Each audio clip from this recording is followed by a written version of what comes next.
Monster, the Ed Gein story on Netflix is another poorly rated installment of the Monster anthology series, and the streamer's insistence on renewing Ryan Murphy's show makes the cancellation of Mindhunter even more frustrating.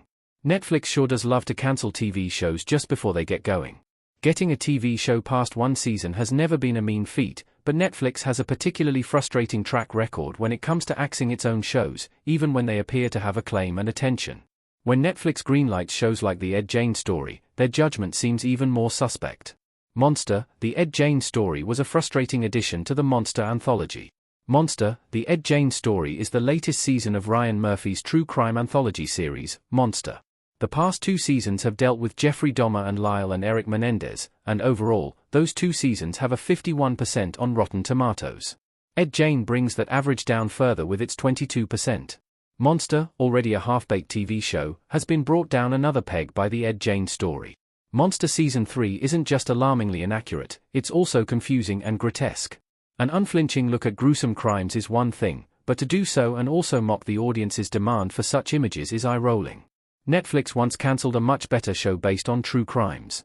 Ryan Murphy is the apple of Netflix's eye, having signed one of the streamer's biggest deals.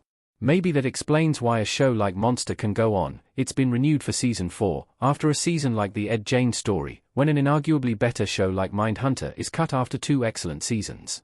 Netflix cancelling Mindhunter now feels inexcusable after seeing a show like the Ed Gein story air, considering both series were probably hoping to play to the same audience. The excuse has long been that Mindhunter was more expensive, but I can't imagine the two shows are all that much different in cost. Mindhunter knew how to turn sensitive topics into engaging fiction. If Netflix wanted Mindhunter, they could have kept Mindhunter. Instead, they wanted Monster, so we got the Ed Gein story, and lost out on a truly nuanced example of turning something horrific and sensitive into engaging and worthwhile fiction. Monster, on the other hand, is classless. It's so classless, in fact, that the final episode of Season 3 features direct references to Mindhunter, complete with the serial killer Jerry Brudos being played by Happy Anderson, the same actor who played him in Mindhunter. There's something almost contemptuous in the Ed Gein story about Mindhunter.